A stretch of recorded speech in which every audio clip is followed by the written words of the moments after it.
രാഷ്ട്രീയ കേരളം ഉറ്റുനോക്കിയ നിലമ്പൂർ ഉപതെരഞ്ഞെടുപ്പിൽ UDFന് മിന്നും വിജയം.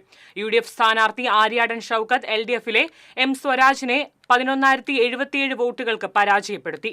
സ്വതന്ത്രനായി മത്സരിച്ച PV അൻവർ 19,760 വോട്ട് നേടി കരുത്തു തെളിയിച്ചു. തദ്ദേശ നിയമസഭാ തെരഞ്ഞെടുപ്പുകൾക്ക് മുൻപേയുള്ള സെമി ഫൈനൽ എന്ന് വിശേഷിപ്പിക്കപ്പെട്ട നിലമ്പൂർ അംഗത്തിൽ UDF നേടിയത് തിളക്കമാർന്ന വിജയം. ഭൂരിഭാഗം പഞ്ചായത്തുകളിലും നഗരസഭയിലും ലീഡ് നേടിയായിരുന്നു ആര്യാടൻ ഷൌക്കത്തിന്റെ മുന്നേറ്റം. വോട്ടെണ്ണലിന്റെ തുടക്കം മുതൽ ഷൌക്കത്തിനായിരുന്നു ലീഡ്.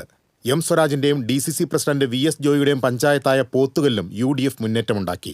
വഴിക്കടവ്, മൂത്തേടം, എടക്കര, പോത്തുകല്ല്, ചുങ്കത്തറ, അമരമ്പലം പഞ്ചായത്തുകളിലും നിലമ്പൂർ നഗരസഭയിലും ആര്യാടൻ ഷൌക്കത്തിനാണ് ലീഡ്. കരുളായി പഞ്ചായത്തിൽ മാത്രമാണ് സ്വരാജ് മുന്നിൽ കയറിയത്.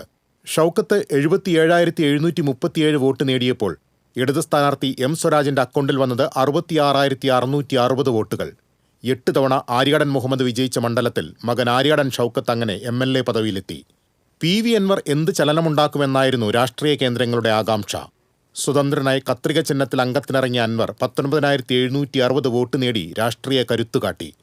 BJPയുടെ പ്രകടനം ദയനീയമായിരുന്നു. സ്ഥാനാർത്ഥി മോഹൻ ജോർജിന് നേടാനായത് 8,648 വോട്ട് മാത്രം. സംസ്ഥാന രാഷ്ട്രീയത്തിൽ ആത്മവിശ്വാസത്തോടെ മുന്നോട്ടു പോകാൻ UDFന് കരുത്തു നൽകുന്നതാണ് തെരഞ്ഞെടുപ്പ് ഫലം. CPMലാകട്ടെ ഇനി ആത്മപരിശോധനയുടെ കാലമാണ്. മുഖ്യമന്ത്രിയുമായി ഇടഞ്ഞ് MLA സ്ഥാനം രാജിവെച്ച് ഉപതെരഞ്ഞെടുപ്പിന് കളമൊരുക്കിയ PV അൻവറിന് മുന്നിൽ UDF ഇനി വാതിൽ തുറക്കുമോ എന്നതും കാത്തിരുന്നു കാണാം. News desk TCV.